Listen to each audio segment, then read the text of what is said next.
시청자 여러분 안녕하십니까? 월요일 뉴스온 시작합니다. 네, 조금 전 들어온 속보부터 전해드리겠습니다. 내란 특검이 윤석열 전 대통령에 대한 추가 구속을 요청했다는 소식이 들어와 있습니다. 오는 23일에 신문이 있을 예정인데요. 내란 특검이 윤석열 전 대통령과 김용현 전 장관 그리고 여인형 전 방첩사령관의 일반 이적 혐의를 재판부에 추가 구속을 요청하는 서면을 제출했다고 합니다. 네, 영장실질 심사, 구속과 심사와 관련돼서 23일에 윤석열 전 대통령에 대해 신문이 열리고요. 오는 12일에 김용현 전 장관, 16일에는 여인형 전 사령관에 대한 신문이 예정됐다고 재판부가 밝혀왔습니다. 예, 윤석열 전 대통령의 구속 기한은 1월 18일까지로 그 전에 1심 판결이 나오기 힘든 상황에서 일반 이적 혐의와 관련해 특검이 재판부에 추가 구속을 요청하는 것으로 보입니다. 네, 자세한 소식은 저희가 더 들어오는 대로 이어지는 뉴스에서 전해드리겠습니다. 다음 소식입니다. 쿠팡에서 발생한 대규모 정보 유출 사고의 원인이 조금씩 드러나고 있습니다. 네, 쿠팡이 내부 인증 정보인 서명키를 10년간 방치해서 이 같은 사고가 난 게 아니냐 의혹이 제기되고 있는데요. 취재기자 연결해서 자세히 알아보겠습니다. 유한홍 기자, 이 의혹이 사실이라면 고객 정보에 접근할 수 있는 문이 사실상 열려 있었다는 건가요? 의혹이 사실이라면 그런 셈입니다. 서명키는 서버 접속에서 사용자를 인식하는 기능을 합니다. 의혹대로 서명키 관리 부실에 따른 사고라면 쿠팡이 고객 정보에 접근할 수 있는 문을 열어놓은 셈이 됩니다. 더불어민주당 최민희 의원실에 따르면 쿠팡은 로그인 토큰 생성에 쓰이는 인증키 유효 기간을 5년에서 10년으로 설정한 사례가 많은 것으로 알고 있다고 답변했습니다. 토큰이 로그인에 필요한 일회용 출입증이라면 서명키는 출입증에 찍어주는 도장이라고 할 수 있습니다. 퇴사자 등이 발생했을 때 서명키를 갱신하거나 삭제하는 등 기초적인 관리가 필요했는데 긴 유효기간을 그대로 둔 결과 이번 사고가 발생했다는 의혹이 제기되고 있습니다. 최민희 의원은 서명키 갱신은 가장 기본적인 내부 보안 절차임에도 쿠팡은 이를 지키지 않았고 이번 사고는 직원 일탈이 아닌 인증 체계를 방치한 조직적 구조적 문제의 결과라고 지적했습니다. 네, 회원들의 우려가 큰 상황인데요. 어떤 피해가 생길 수 있을까요? 쿠팡에서 밝힌 유출 정보는 고객 이름과 이메일 주소, 전화번호와 배송지 주소, 특정 주문 정보입니다. 사실상 주문 정보에 아파트 공동 현관 비밀번호 등 다양한 정보가 담겨 있기 때문에 불안감이 커지고 있습니다. 새벽 배달은 매번 문을 열어줄 수 없어서 공동 현관 비번을 적어놓는 소비자가 많은데 범죄에 악용될 우려가 커지고 있습니다. 인터넷 카페 등을 중심으로 아이 때문에 벨을 누르지 말아달라는 등 가족과 관련된 구체적인 내용을 기록했다며 사실상 가족 정보가 모두 유출됐다고 걱정하는 글들이 올라오고 있습니다. 또 본인 주소 외에 다양한 배송지 정보가 저장돼 있다는 점도 문제입니다. 한 명의 정보라고 해도 배송지 목록은 여러 개이기 때문에 가족과 지인 등의 정보를 한눈에 파악 가능합니다. 이처럼 이용자의 가족 관계와 생활 패턴까지 추측할 수 있는 정보들이 유출된 만큼 추가 피해 우려가 더욱 커지는 상황입니다. 불안해하는 한 소비자의 말을 직접 들어보시죠. 늘 이용을 하고 있는데 지금 이렇게 되니까 너무 걱정스럽고 어떻게 대처해야 되지 하는 생각이 제일 먼저 들었어요. 혹시나 이 주소로 나쁜 쪽으로 이용되는 경우가 많으니까 이게 또 저한테 피해도 오고 타인한테도 피해 갈까 봐 걱정이 많이 돼요. 네, 이렇다 보니 쿠팡에 대한 분노도 커지고 있는데 정보 유출이 이번이 처음이 아니라고요? 그렇습니다. 2020년 8월부터 2021년 11월까지 쿠팡 이츠 배달원 13만 5천여 명의 이름과 전화번호가 음식점에 전송되는 사고도 있었습니다. 2021년 10월에는 앱 업데이트 중 발생한 오류로 상품 검색창 하단에 고객 14명의 이름과 배송지 주소가 1시간 동안 노출됐습니다. 2023년 12월에는 주문자와 수취인 2만 2천여 명의 정보가 쿠팡의 판매자 전용 시스템에 노출되기도 했습니다. 3건의 쿠팡 개인정보 노출 유출 사고로 부과된 과징금 및 과태료는 총 16억 원 수준인데 솜방망이 처벌이 사고를 키운 것 아니냐는 비판도 나오고 있습니다. 집단 소송 움직임도 커지고 있습니다. 오늘 오후 3시 반 기준 집단소송 인터넷 카페에 가입한 회원수가 8만 명을 넘었고 소송을 위한 오픈 채팅방 가입자도 계속 늘어나고 있습니다. 지금까지 YTN 유환홍입니다. 네, 방금 들어온 속보 전해드리겠습니다. 지난주 금요일에 종료된 치상병 특검 사건과 관련해 경찰청 국가수사본부가 11월 28일자로 순직해병 특검으로부터 수사를 완료하지 못한 사건 부분을 인계받았다는 속보가 들어왔습니다. 향후 12월 말까지 내란 특검 등으로부터도 사건을 순차적으로 인계받을 예정이라고 밝혔습니다. 네, 특수본부장에 김보준 경무관을 임명하고 독립적으로 또 공정성이 보장된 특별수사본부를 꾸려서 수사를 진행한다고 밝혀왔습니다. 다시 한번 전해드리겠습니다. 최상병 특검의 수사가 완료됨에 따라서 경찰이 특별수사본부를 꾸려서 특검 인계 사건을 수사한다는 소식이 경찰청으로부터 전해져 왔습니다. 자세한 소식은 더 들어오는 대로 전해드리겠습니다. 네, 쿠팡 소식 이어갑니다. 쿠팡 고객정보 유출 사태와 관련해 경찰이 범행에 사용된 IP를 확보하고 용의자를 쫓고 있습니다. 네, 일단 중국 국적의 내부 직원 소행인 것으로 보이는데요. 경찰은 쿠팡이 협박 메일을 받은 사실도 확인해 함께 수사하고 있습니다. 취재기자 연결해 보겠습니다. 송수영 기자, 이번 사건에 대한 경찰 수사 어떻게 이루어지고 있습니까? 네, 쿠팡은 지난달 25일 경찰에 고소장을 접수했는데 경찰은 정보 유출자를 특정하기 위해 수사력을 모으고 있습니다. 이를 위해 지난달 28일 고소인인 쿠팡 측을 조사했고 범행에 사용된 IP를 확보해 추적 중입니다. 쿠팡 자체 파악 결과 정보를 무단으로 빼돌린 사람은 이미 퇴사한 중국 국적 직원으로 추정되는 상황인데요. 다만 경찰은 용의자에 관해서는 말을 아끼고 관련 내용을 포함해 수사 중이라고만 밝혔습니다. 경찰은 내부자 소행이 맞는지와 함께 배후 세력이 있는지도 수사하고 있습니다. 또 쿠팡이 누군가로부터 회원 개인정보를 갖고 있다며 보안을 강화하지 않으면 유출 사실을 언론에 알리겠다는 협박 메일을 받은 점을 확인해 같은 인물의 소행인지도 열어두고 수사하고 있습니다. 네, 이번 사건으로 2차 피해도 우려되는 상황이죠. 네, 쿠팡 측은 피해 계정이 3,370만 개라고 밝혔는데 유출된 정보는 이름과 전화번호, 배송지로 입력된 주소와 이메일, 주문 정보입니다. 다만 결제 정보와 신용카드, 로그인 정보는 포함되지 않았다는 게 쿠팡 측 설명인데요. 대한민국 성인 4명 중 3명의 정보가 유출된 대규모 사건인 만큼 추가 피해도 우려되고 있습니다. 아직 관련 신고가 접수되지는 않았지만 경찰도 2차 피해 여부 등 가능성을 열어두고 조사 중입니다. 정부 역시 추가 피해가 일어날 수 있다는 우려에 현장 조사를 진행했는데요. 이 과정에서 범인이 정상적인 로그인 과정을 거치지 않고 쿠팡 서버의 인증 취약점을 악용해 정보를 유출한 것으로 확인됐습니다. 정부는 민관합동조사단을 가동하고 국민에게 쿠팡을 사칭한 전화나 문자에 각별히 주의해달라고 당부했습니다. 지금까지 사회부에서 YTN 송수연입니다. 쿠팡에서 3천만 명 넘는 고객 정보가 유출된 가운데 이 같은 개인정보 유출 피해로 주민등록번호를 바꾸려는 사람들이 늘고 있습니다. 행정안전부 주민등록번호 변경위원회는 올해 10월까지 접수된 주민번호 변경 신청이 1,914건이라고 밝혔습니다. 제도 시행 첫 해인 지난 2017년 799건 이후 한동안 500에서 600건에 머물렀지만 2020년 1,127건으로 급등한 뒤 증가세가 이어졌습니다. 특검이 여론조사 비용 대납 의혹을 받는 오세훈 서울시장과 강철원 전 부시장 등을 재판에 넘겼습니다. 네, 특검은 오 시장이 명태균 씨에게 여론조사를 부탁하고 자신의 후원자를 통해 3,300만 원을 대납했다고 판단했습니다. 취재기자 연결합니다. 안동준 기자. 네, 김건희 특검 사무실입니다. 네, 오세훈 시장 기소 내용 자세히 전해주시죠.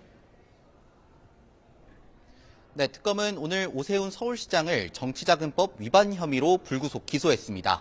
이와 함께 당시 선거 캠프 비서실장이었던 강철원 전 서울시 부시장과 오 시장의 오랜 후원자인 김한정 씨도 함께 재판에 넘겼습니다. 이 특검은 오 시장이 강 전 부시장에게 명태균 씨와 상의해 여론조사를 진행해달라는 취지로 지시했다고 봤는데요. 이에 따라 후원자 김한정 씨에게는 여론조사에 필요한 비용을 지원해달라는 취지로 요청했다고 판단했습니다.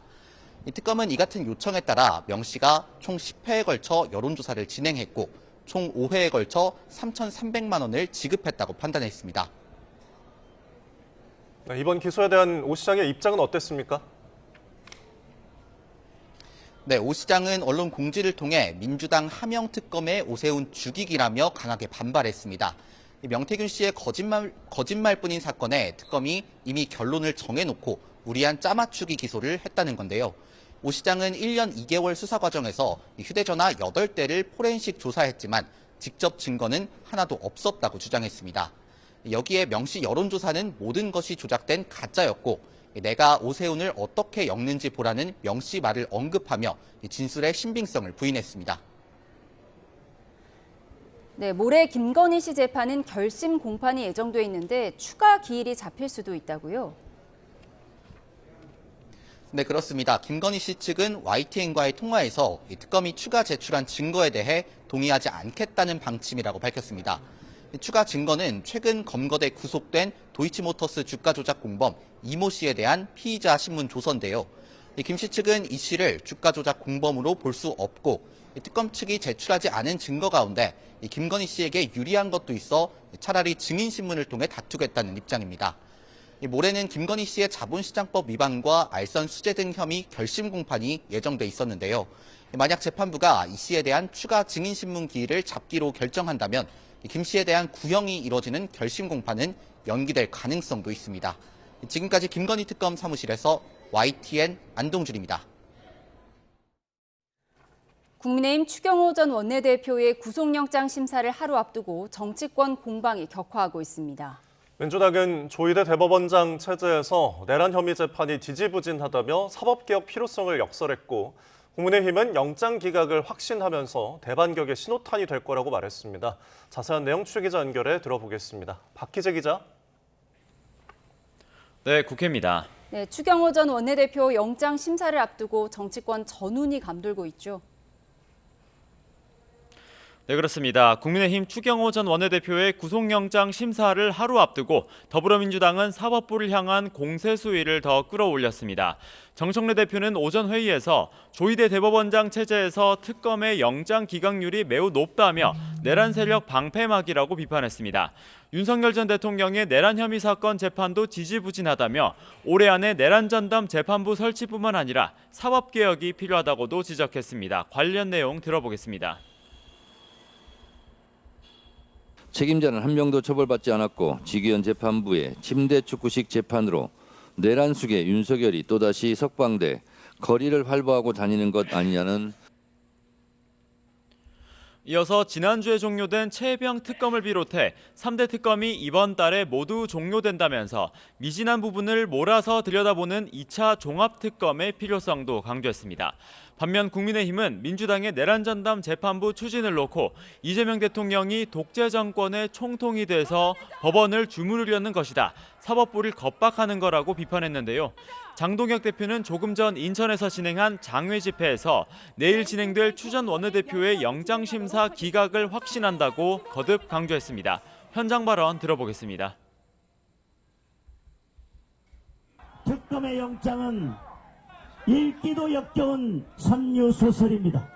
내일 영장 기각이 대반격의 신호탄이 될 것입니다.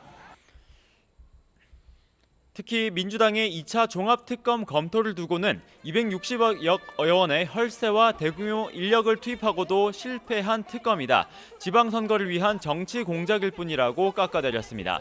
여야가 상임위 차원에서 내란 전담 재판부 설치법과 법 왜곡죄 등을 두고 대치를 이어가고 있는 만큼 오늘 내 처리 여부도 주목되는 부분입니다. 앞서 오늘 오전에는 조국혁신당 조국 대표가 취임 뒤 처음으로 장동혁 대표를 예방했는데요. 조 대표는 안타깝게도 국민의힘은 전통 보수의 가치와 멀어진 것 같고 당 지도부가 극우 태극기 부대의 대변자처럼 보인다고 직격했습니다. 이에 장 대표는 대한민국과 국민을 위해 고민 끝에 한 말이라 본다면서 양당이 서로 협치하고 소통해 힘을 모아갈 지점이 있다고 답했습니다. 대장동 항소 포기 관련 두 대표의 토론 여부도 관심이 가는 측면인데 장 대표는 조속히 날짜와 형식을 정하길 기대한다고 했고 조 대표는 검찰, 사법개혁까지 논의하자고 제안했습니다. 네, 내년도 예산안 처리 시한도 하루 앞으로 다가왔죠.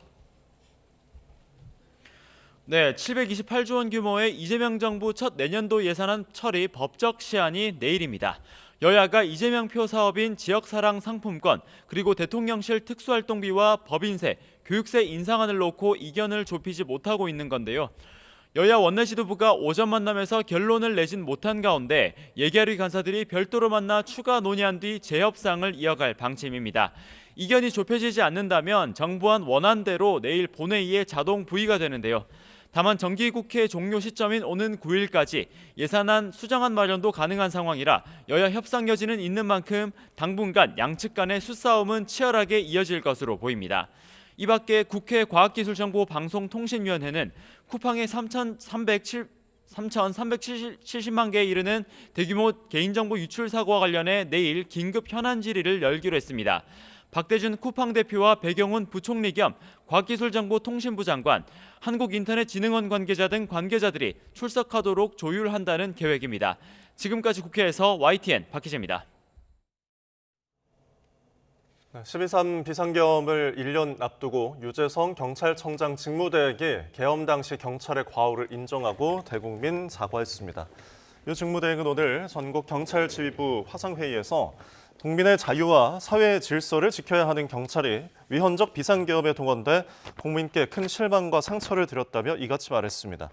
유 직무대행은 지난해 12월 3일 밤 국회 주변에서 국회의원의 출입을 통제한 건 민주주의와 헌정질서를 어지럽히고 국민의 일상을 위협한 위법한 행위였다고 인정했습니다.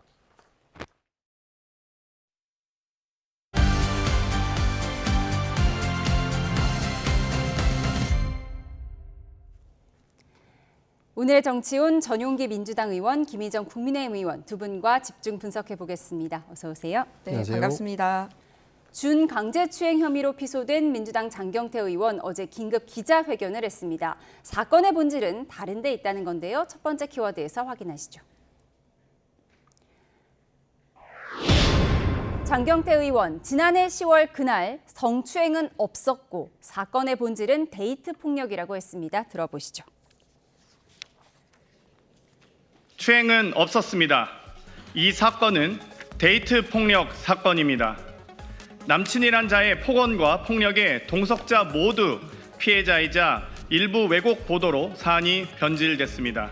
고소인의 남자친구인 국민의힘 소속 동대문구청장 보좌 직원으로 국민의힘은 민주당 소속 보좌진이 게시한 글과 사진을 문제 삼았습니다. 원본이 아닌 가짜 사진을 올린 뒤 장 의원에게 성추행 혐의를 뒤집어 씌운 여성을 고발하자고 주장한 것은 2차 가해에 해당한다는 건데요. 논란이 일자 해당 보좌진은 혼란을 드려 죄송하다며 글은 그대로 둔 채 문제가 된 사진만 바꿨습니다. 합성된 가짜 사진을 실었다가 또 삭제하는 일도 있고 2차 가해가 매우 중요한 사안이기 때문에 당시 사안에서 목격자들이 많이 있었다고 때문에 실체적인 진실이 밝혀지는 것은 시간 문제다. 지금 저지르고 있는 2차 가해는 역대 더불어민주당 성폭력범 중에서도 가장 파렴치한 행각이라는 점을 분명히 말씀드립니다. 장 의원은 책임 있는 자세로 의원직을 사퇴하기를 촉구합니다. 네, 장경태 의원은 성추행은 절대 없었다며 기자회견을 열었는데 이번 사건의 본질은 고소인 남자친구의 데이트 폭력이다 이런 주장을 했습니다. 지금 민주당도 상당히 조심스러운 입장이실 텐데 어떻게 보십니까? 네, 실제로 민주당도 수사와 관련 없이 정청래 대표가 직접적으로 윤리감찰단에 감찰을 지시했습니다.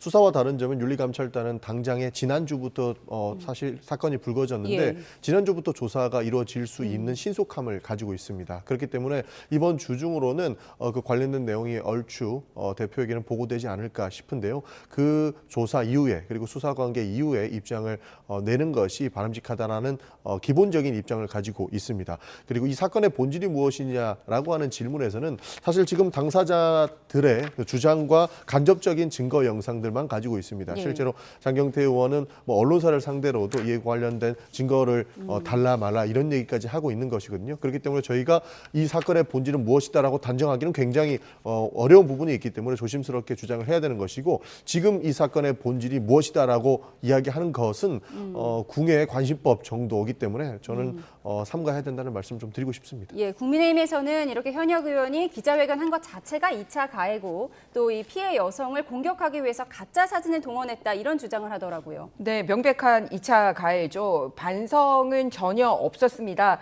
저런 술자리에 소위 그 술 취한 여성과 함께 저렇게 몸을 기대서 술자리를 가졌다는 것 자체가 부적절한 행동입니다. 그런데다가 공개된 영상을 보면 두 가지 장면을 얘기를 하고 싶습니다. 소위 피해 여성의 남자친구에게 왜 내 여자친구에 이런 일을 하냐라고 목덜미를 잡혔을 때 그때 장경태 의원 얼굴을 보면 정말 큰 죄를 짓다가 들킨 사람의 얼굴이 명확하게 드러납니다. 그 영상을 보면 국민들이 판단하실 수 있을 것입니다. 그런데 거기에 대해서 어떤 항변도 하지 않는 장 의원의 모습을 볼 수가 있고요. 두 번째는 그 피해 여성이 굉장히 당황해하면서 아니 왜 거기에 라는 그런 얘기를 하는 장면이 나옵니다. 명백하게 뭔가 잘못된 일이 벌어지고 있고 순간 피해자가 자기도 모르게 절규하듯이 피해를 증명하는 그런 목소리가 나오고 있거든요. 그런데 그런 부분에 대해서도 이게 피해자 목소리가 맞냐라고 항의를 했었는데 피해자 목소리가 맞다라는 것을 확인을 했습니다. 그랬기 때문에 이 사건의 본질은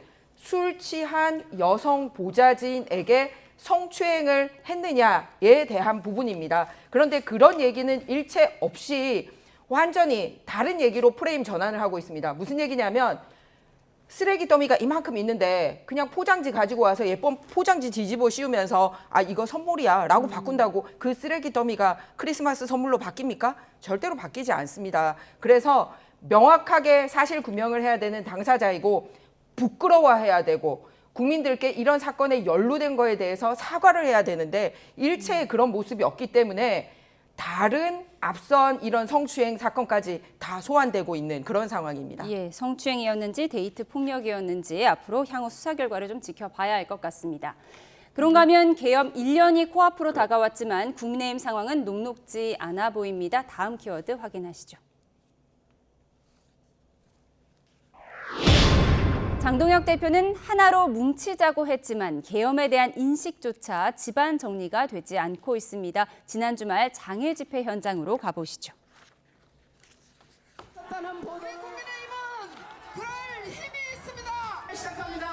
계엄은 정당했다라고 저 편말을 들고 있는데 무슨 계엄이 정당했습니까, 여러분? 계엄은 불법이었습니다. 그 계엄의 불법을 방치한 게 바로 우리 국민의힘이었습니다.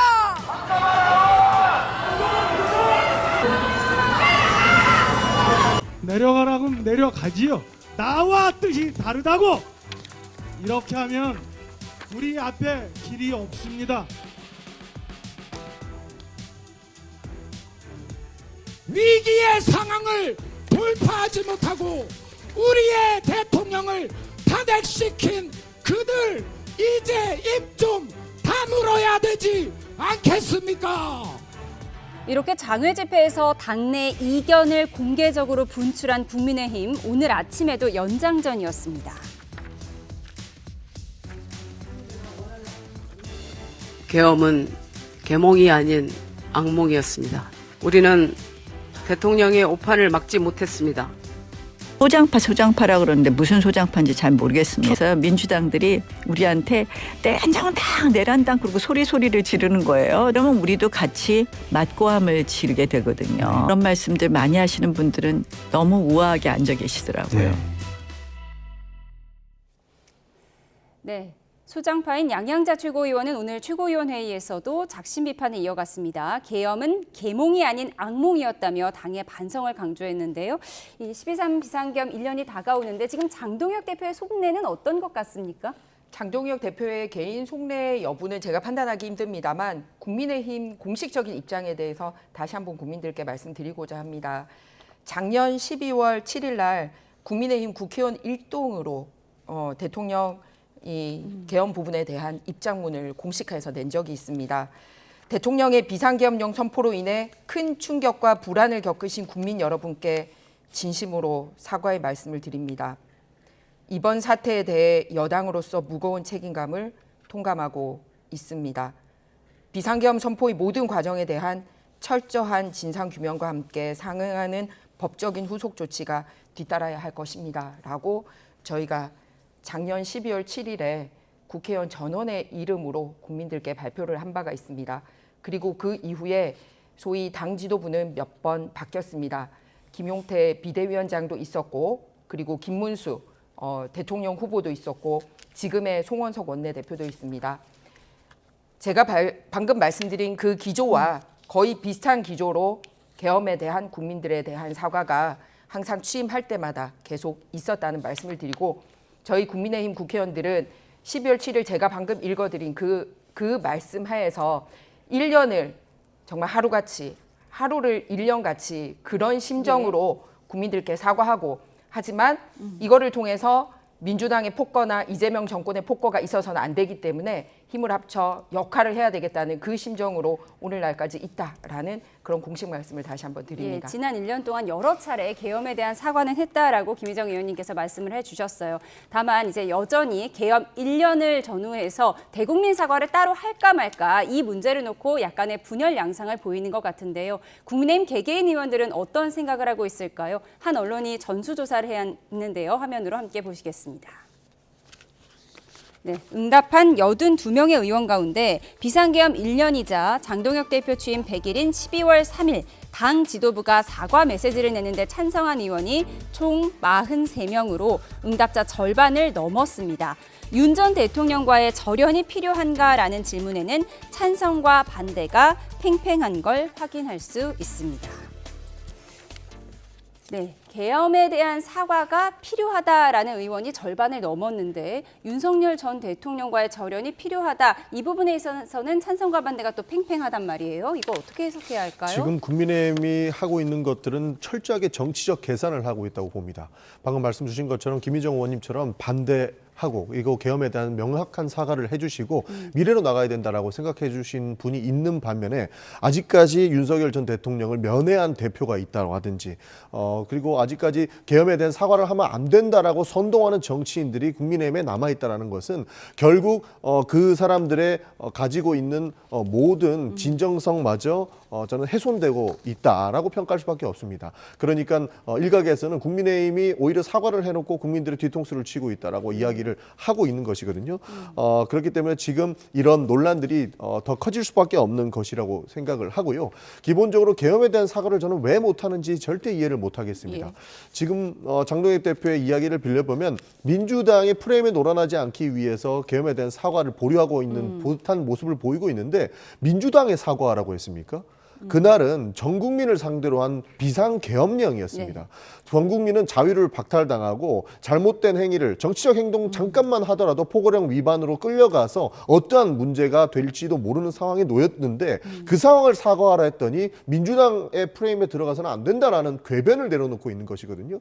그렇기 때문에 지금 이 상황을 전반적으로 이해를 잘 못하고 있는 것이고 앞으로 본인들의 정치적 이익이 어느 곳에 더 부합하는가만 따지다 보니 아직도 윤어게인 세력들에게 기대고 있는 그런 모습들을 보이고 있고 절반가량 이상은 사과하면 안 된다라고 입장을 내고 있는 겁니다. 정말로 큰일 날 일들이기 때문에 저는 하루빨리 국민의힘의 많은 의원님들께서 비상계엄만큼은 이미 내란 행위라고 재판을 받고 있는 윤석열 전 대통령이 있기 때문에 절연하고 국민들께 사과하고 앞으로 이런 일이 안 일어나도록 해야겠다라고 하는 의지를 다져주셔야 된다고 생각을 합니다. 예, 12월 3일이 이틀 남았는데요. 국민의힘이 한 목소리로 사과 메시지를 따로 낼 건지 지켜보도록 하겠습니다. 이런 가운데 국민의힘에서는 한동훈 전 대표와 이른바 친한계에 대한 대대적인 조사를 시작했습니다.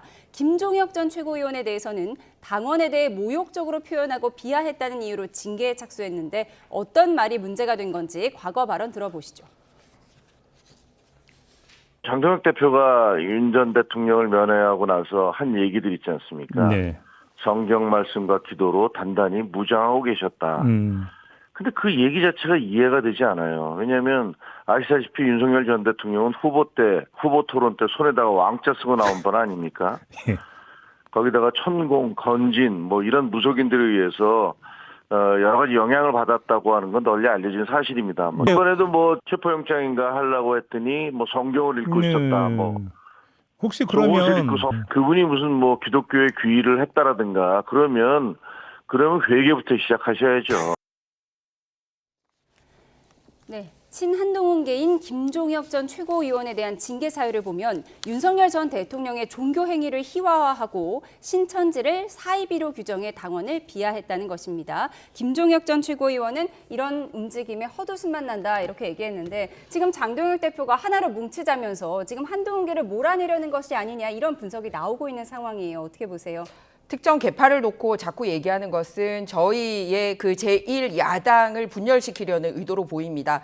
무슨 계파이기 때문에 징계라고 계파가 아니기 때문에 징계하고 이런 관점이 아니라는 말씀을 거듭 드립니다. 지금 많은 국민들이 원하는 것은 사실 이재명 정권이 헌법을 교란하고 그리고 민주주의를 파괴하는 행위를 입법부를 넘어서서 행정부, 사법부까지 이렇게 하고 있는데 제1야당으로서 제대로 된 목소리를 내고 있느냐 아쉽다.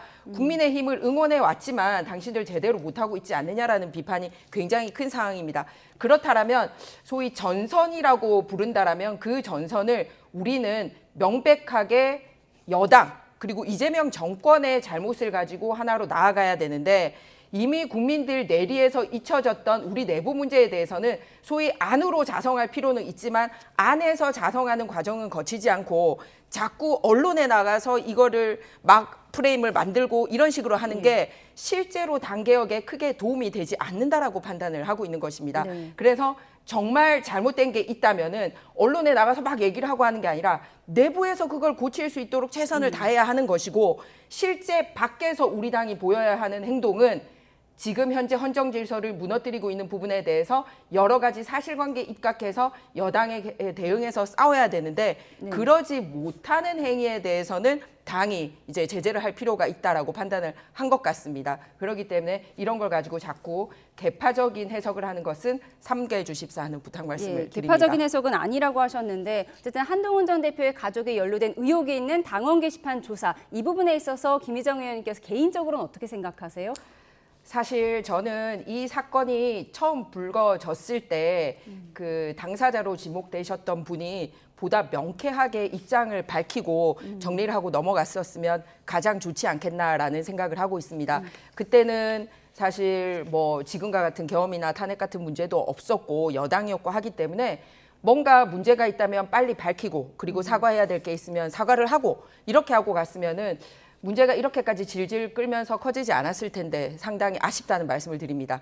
하지만 지금 시점에서 과연 우리 당의 실익이 있느냐 부분에 대해서는 여러분들의 의견을 들어볼 필요가 있다고 생각합니다. 그리고 앞서 제가 말씀드렸듯이 당내에 크게 어떤 개파다 아니다 이런 거를 떠나서 합의 정치에서 우리 당에 도움이 되지 않는 여러 가지 자체 문제에 대해서는 밖으로 자꾸 드러나는 것보다 어쨌든 조용하게 문제를 해결해 나가고 겉으로 드러나는 모습은 소위 그 여당과의 전선을 이렇게 명확하게 해주고 이런 게 필요하지 않나. 근데 우리 당은 어떻게 보면 뭐 언론 환경이 안 받쳐주는 것도 있지만 밖을 향해서 싸우는 부분은 뭐 거의 안 드러나고 자꾸 우리끼리 찌그덕찌그덕 하는 것만 드러나니 우리를 지지하시는 분들도 그리고 지금 현재 여당이 잘못하고 있다라고 생각하시는 분들도 막 국민의힘의 지지로 못 오고 있거든요. 그렇기 때문에 여러 가지 시점이나 방법이나 이런 부분에 대해서는 무엇이 전체 합을 위해서 좋을까 여러분들의 의견을 들어볼 필요가 있다고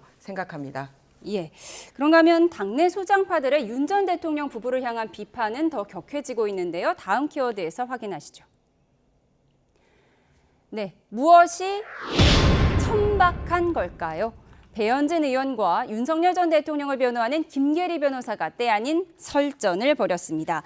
그제 배현진 의원, 왕이 되고 싶어 감히 어좌에 올라앉았던 천박한 김건희, 그리고 그를 보호하느라 국민이 안중에 없었던 남편의 처참한 계엄 역사와 결별해야 한다고 주장했는데요.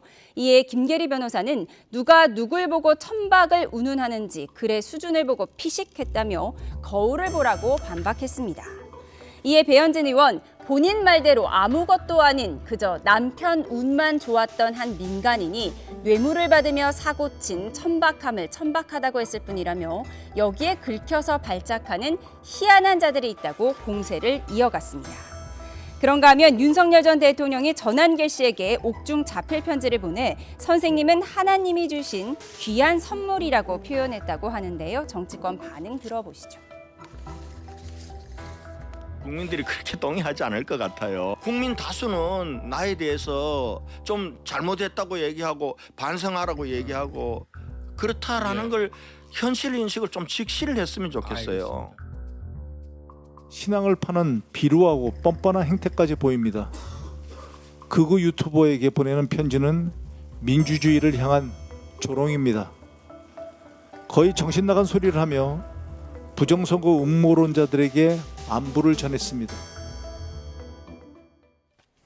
네, 김건희 씨에게 천박하다고 표현한 배현진 의원 그리고 거울부터 보라는 김계리 변호사의 설전 어떻게 보셨습니까? 참으로 안타깝습니다. 실제로 일어나지 말아야 될 일들이 지금 우리 눈으로 보이고 있기 때문에 야당의 의원도 본인들의 대통령의 영부인이었던 사람을 공격하기 이르는 상황을 보면 참으로 안타깝다는 말밖에 저는 대신할 수 없다고 봅니다. 기본적으로 배현진 의원 같은 경우는 문화체육관광위원회에서 김건희 여사가 실제로 어저에 앉았던 내용들의 국정감사를 직접 봤을 거거든요. 거기에서 자괴감을 많이 느낀 것 같습니다. 과거의 스탠스만 보더라도 윤석열 전 대통령을 비호하는 세력에 가까웠는데 국정감사에서 실체적 진실이 드러나니 저렇게 정확하게 비판을 하는 모양새거든요.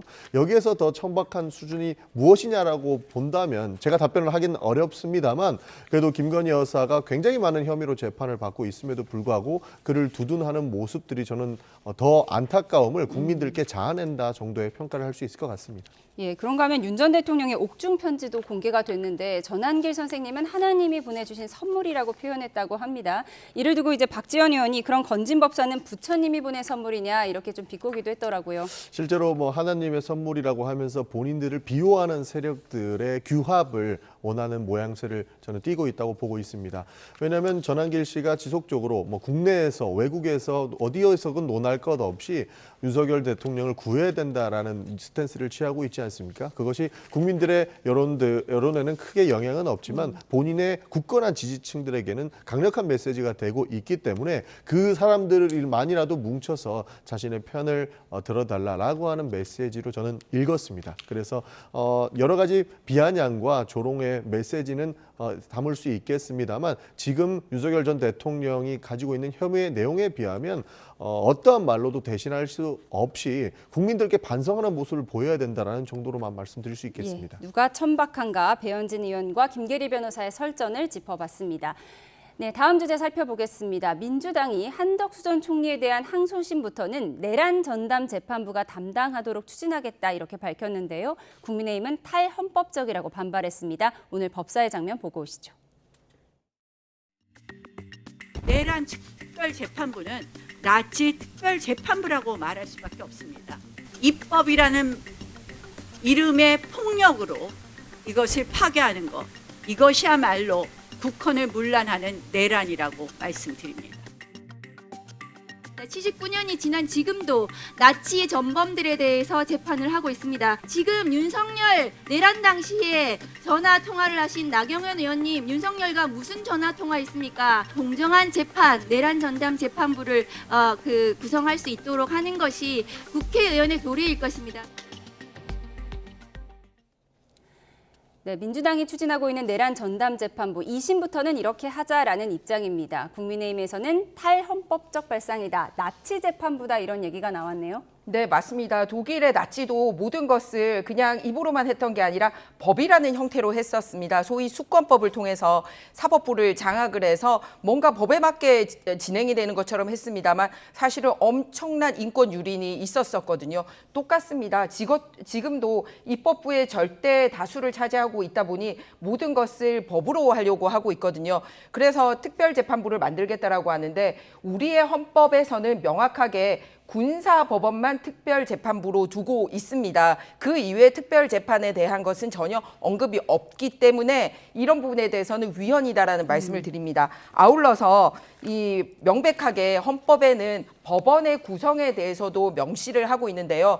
사법부의 별도로 독립을 위해서 법원은 법관들로 인해서 구성이 되며 거기에 대해서 재판의 독립을 인정하고 있거든요. 그런데 대법원의 일을 행정적인 사무를 하는 대법원 행정처에 비법관들로 채우겠다라고 얘기를 하고 있기 때문에 이 부분도 헌법상 법원의 구성 요건을 규정하고 있는 조항 위반이라는 말씀을 드립니다. 예를 들어서 어떤 회사에 문제가 있다라고 해서 그 회사에 대한 컨설팅을 밖에서 할 수 있을지는 모르지만 외부에서 들이닥친 사람에게 야, 인사도 니들이 알아서 해. 그리고 승진도 누가 시킬지 알아서 해. 라고 그 회사의 인사와 승진과 관련된 것을 완전히 밖에 사람 불러다가 하지는 않거든요. 컨설팅을 듣는 거하고 완전히 인사권을 맡기는 거하고는 다른 일입니다. 더군다나 그냥 회사 정도도 아니고 헌법상 명확하게 입법, 사법, 행정을 분리하고 법원에 대해서는 독립성을 어떤 규정보다도 명확하게 뒀는데 이런 부분을 정면으로 어기고 있습니다. 그럼 뭐냐면 실제로 이게 위헌, 위법하다는 걸 알고 있습니다만 이런 법안을 만들므로써 조희대 대법원장을 비롯해서 법관들에게 으름장을 놓고 야 조심해 라고 정치적으로 사인을 주는 행위로 보여집니다. 네, 짧게 반박 듣겠습니다. 네, 내란 전담 재판부는 지금도 전담 재판부가 있습니다. 기본적으로 지적 재산권과 관련된 내용도 지적 재산권과 관련된 전담 재판부가 있거든요. 그래서 저희도 전담 재판부를 만들어서 이 내란 사건을 운영하자라고 하는 겁니다. 지금 문제를 보면 재판부가 무작위로 배당된다고는 하나 굉장히 많은 의혹들 중에 하나가 관련이 없는, 그러니까 다른 담당 재판부가 지금 내란 재판까지 하고 있고 내란 재판을 진행하면서 형사 재판까지 진행하고 있는 이 사안의 중대성을 잘 모르고 있는 듯한 모습을 보여주고 있기 때문에 국민적 신뢰가 무너지는 거 아니겠습니까? 그래서 이 내란 상황이 끝내기 전까지는 내란을 전담으로 할 수 있는 재판부가 신속하게 끝나라고 하는 측면에서 할 수 있다라는 말씀을 드리는 것이고, 특별재판부로 새롭게 법원 밖에 법원을 세우자라는 것은 위헌 논란이 맞습니다. 그러나 법원 안에 전담을 할 수 있는 재판부를 만드는 것은 위헌 논란도 크게 없기 때문에 문제는 없다고 저는 보고 있습니다. 이름만 전담으로 바꾼 거지 사실상 특별재판부를 만들자라는 것과 똑같습니다. 그런데 이름만 전담이라는 말을 하는 거죠. 그래서 잘못됐다라는 말씀을 드리고요. 특검에 대해서도 잘 아시지만 3개 특검이 인원 약 600명 원이나 동원해서 그 돈도 500억 원이나 들여가지고 별 나오는 게 없으니까 원래 민주당 원내대표부는 이 연장하지 않으려고 국민의힘과 합의를 했다가 정청래 대표이신 강경파들한테 이렇게 물러나는 일이 있었지 않습니까?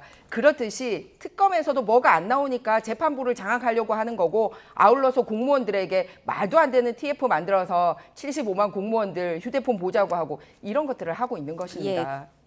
예, 다음 주제 넘어가겠습니다. 민중계 특검이 오세훈 시장을 정치자금법 위반 혐의로 기소했습니다. 오세훈 시장이 명태균 씨에게 여론조사를 부탁하고 자신의 후원자를 통해 3,300만 원을 대납했다고 판단한 건데요. 지금 민주당 서울시장 후보군들이 오세훈 때리기에 나선 상황에서 이렇게 기소 소식이 들려오면 오세훈 서울시장의 행보에 어떤 영향을 줄 거라고 예상하세요? 아무래도 크게 신경 쓰지 않고 행보는 할 것이라고 봅니다.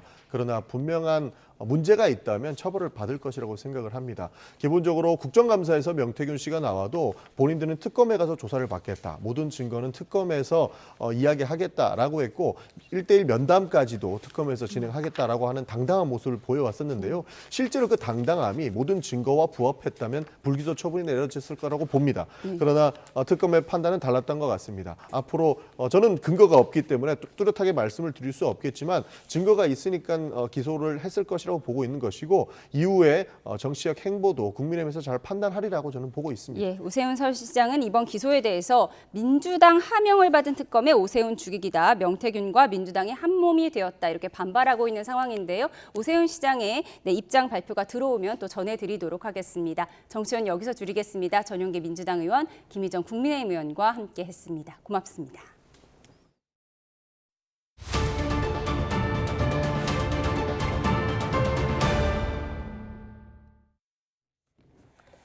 네, 내년 1월 18일 윤석열 전 대통령의 구속기한이 다가오고 있는 가운데 내란 특검이 추가 구속을 요청했습니다. 재판부는 오는 23일에 신문을 진행하기로 했습니다. 현장에 취재기자 나가 있습니다. 권준수 기자.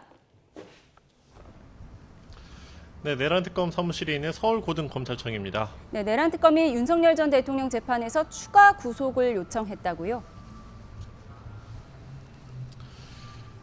그렇습니다. 비상계엄 선포 명분을 만들기 위해 북한의 공격을 유도한 의혹으로 윤석열 전 대통령 등이 일반이적 혐의로 추가로 기소된 재판에서 언급이 나왔습니다. 윤 전 대통령의 구속 기한은 내년 1월 18일까지인데요.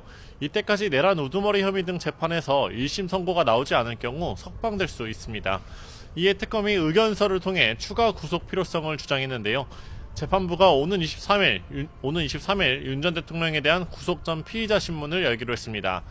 특검은 김용현 전 국방부 장관과 여인영 전 방첩사령관에 대해서도 추가 구속을 요청했습니다.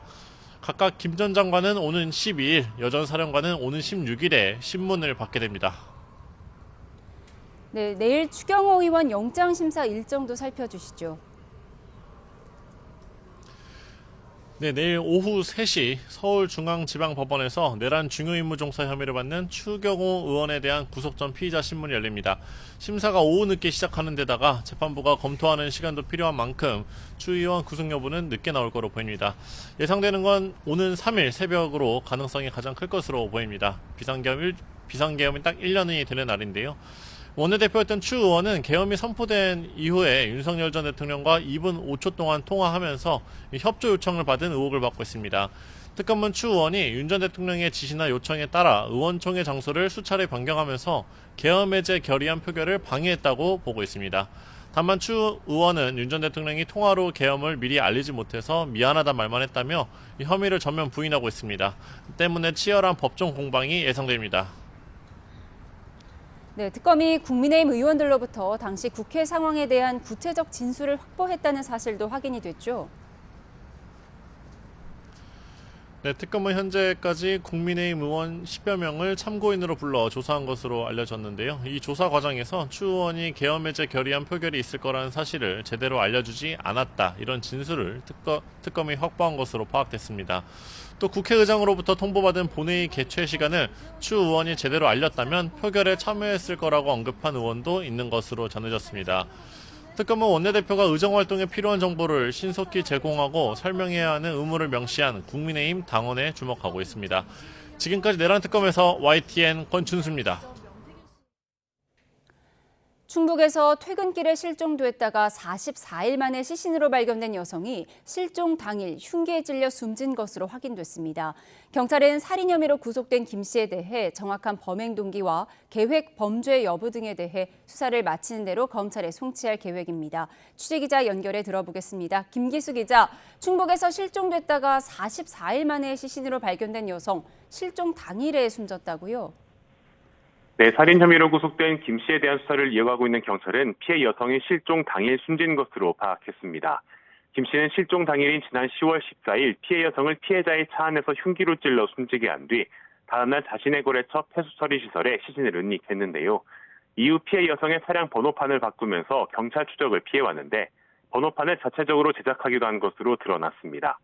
또 피해자의 차량을 거래처 두 곳에 번갈아가며 2주가량 숨겨오다 지난달 24일 충주에 유기한 것으로 확인됐습니다.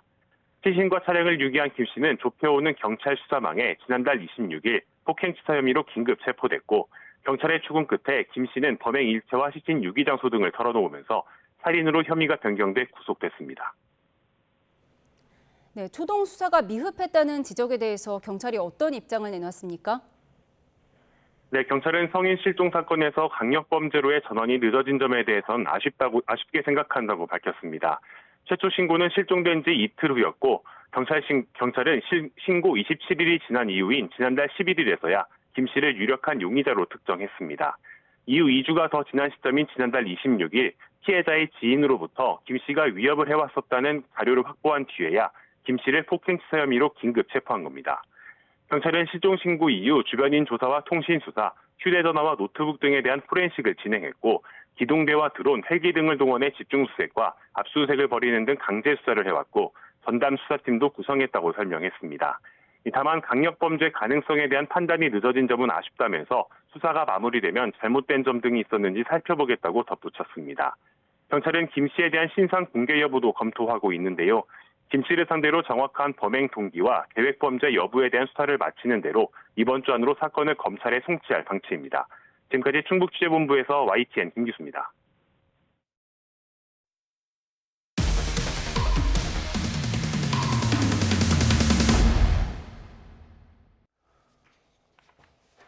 광주 서구에서 사기 혐의를 받는 40대 남성이 검찰의 체포영장 집행 과정에서 도주했습니다. 검찰은 전국 경찰청에 공조 요청을 하고 도주한 남성을 쫓고 있습니다. 오선열 기자입니다.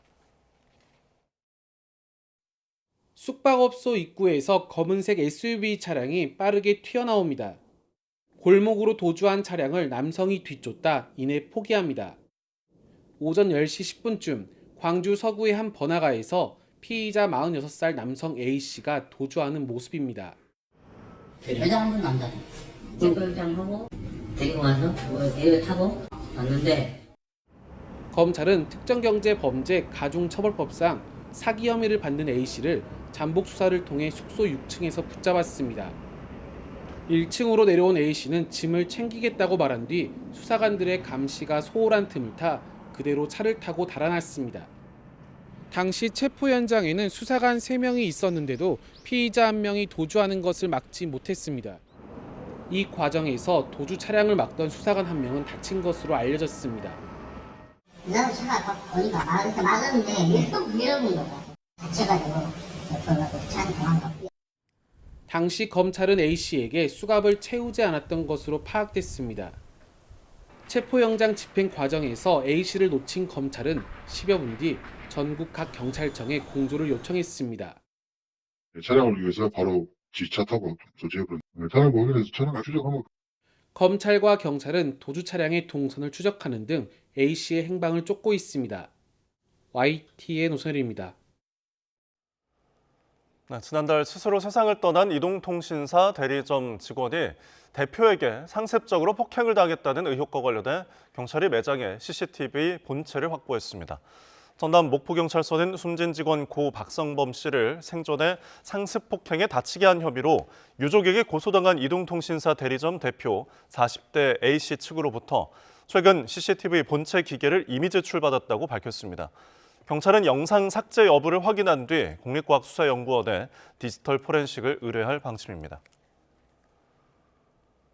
지난달 제주에서 목포로 향하던 여객선이 섬에 좌초돼 승객 수십 명이 다쳤는데요. 1등 항해사와 조타수가 구속 송치된 데 이어 선장에게도 구속영장이 청구됐습니다. 법원은 내일 선장에 대한 구속 전 피의자 신문을 진행할 예정입니다. 나현우 기자입니다.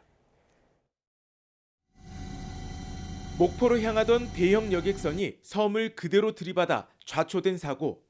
조타실에서 휴대전화로 딴짓하던 1등 항해사는 불과 사고 13초 전에야 위기를 감지했습니다. 사고를 막기에는 이미 너무 늦은 뒤였습니다. 저 때문에 많은 분들께 피해를 끼쳐드리게 죄송스럽습니다.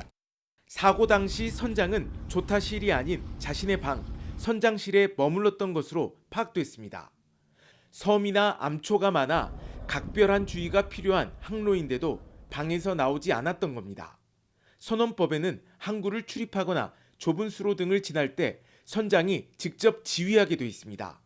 이뿐 아니라 선장은 사고 해역을 천여 차례 다니면서도 조타실에서 근무하지 않았던 것으로 조사됐습니다. 심지어 사고 이후에는 선원들에게 증거인멸을 시도한 정황까지 드러났습니다. 증거인멸을 시도를 했어요. 누구를 불러가지고 얘기했지. 누가 물어보면 내가 나왔다 진술을 해줘라. 광주지방법원 목포지원은 중과실치상 등 혐의로 사전 구속영장이 청구된 여객선 선장에 대해 구속 전 피의자 신문을 열 계획입니다. 해경은 앞서 구속된 1등 항해사와 조타수를 지난달 28일 검찰에 넘겼고 사고 당시 목포해상교통관제센터 담당자에 대한 조사를 이어가고 있습니다.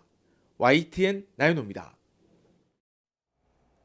홍콩 아파트 화재 현장 내부 수색 감식 장면이 처음으로 공개됐습니다. 현지 당국은 추모 열기가 민심 동요로 번질까 증거 선동 혐의로 2명을 추가 체포하기도 했는데요. 참사 현장에 직접 다녀온 중국 특파원 연결해서 들어보겠습니다. 강정규 기자. 네, 베이징입니다. 네, 며칠 전까지 홍콩에서 연결을 했었는데요. 당시엔 아파트 내부 상황을 직접 볼 수는 없었죠? 네, 안전 문제 등 때문에 아파트 단지 출입은 철저히 제한됐습니다. 이번에 공개된 참사 현장 내부 모습도 홍콩 경찰 감식 반원들이 촬영한 것인데요. 사진이긴 하지만 화재 당시 불길이 얼마나 맹렬했는지 보여주고 있습니다. 벽체는 새까맣게 그을려 낮에도 전등을 비춰가며 실종자 수색과 감식 작업을 벌이고 있고요. 살림살이들이 대부분 녹아내려서 잿더미로 변해 있는 모습입니다. 하루 앞서 홍콩 매체들은 사진이 아닌 영상을 공개하기도 했습니다. 현지 경찰은 전체 8동 가운데 5동의 수색을 마친 뒤 사망자 수가 146명으로 늘었다고 밝혔습니다. 부상은 79명, 여전히 생사가 확인되지 않은 실종자는 42명으로 줄었습니다. 실종자 명단에 있던 159명은 연락이 닿아서 안전을 확인했다는 설명입니다. 네, 화만은 잡힌 상황이지만 민심의 불길이 타오를까 또 다른 체포작전이 펼쳐지고 있다고요?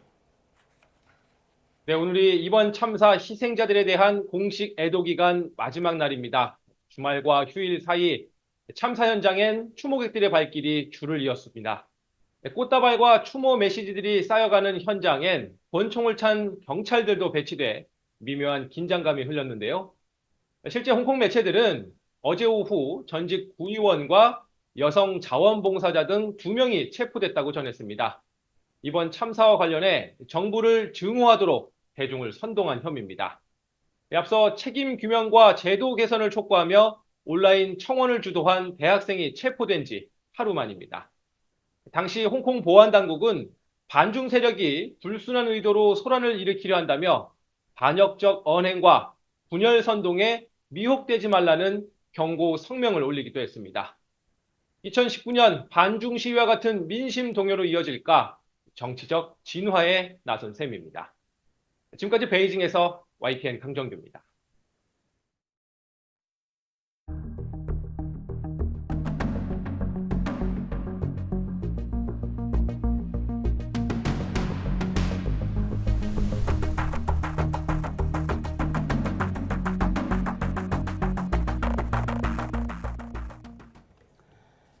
쿠팡에서 3,300만 개가 넘는 역대 최악의 개인정보 유출 사고가 발생하면서 소비자들 불안이 커지고 있습니다. 5달 전부터 정보가 털렸지만 쿠팡은 이런 사실을 전혀 모르다가 협박 메일을 받고 나서야 유출 사실을 알아챈 것으로 확인됐습니다. 허준영 서강대 경제학부 교수와 함께 이야기 나눠보겠습니다. 어서 오십시오. 어서 오세요. 네, 개인정보 유출이 3,370만 건입니다. 주로 어떤 정보가 유출이 된 거죠? 그러니까 지금 파악된 건 고객의 이름이랑 이메일이랑 전화번호, 주소, 그리고 일부 주문 정보인데 이 주문 정보라고 하는 게 뭐냐면 어떤 상품을 자주 주문했었고 뭐 이런 것들이 들어가 있습니다. 근데 전화번호라고 해도 왜 같은 집안에 사는 부부여도 서로 다른 전화번호로 같은 주문을 하게 되잖아요. 주소는 같은데 전화번호가 다르다. 그러면 가족 구성원이 나올 수 있게 되고요. 이 집은 기저귀를 많이 사는 거 보니까 아이를 키우고 있구나. 뭐 이런 정보도 셀 수가 있고요. 여러 가지로 개인 정보가 사실은 생각보다 많은 부분이 샜다고 볼 수 있고요.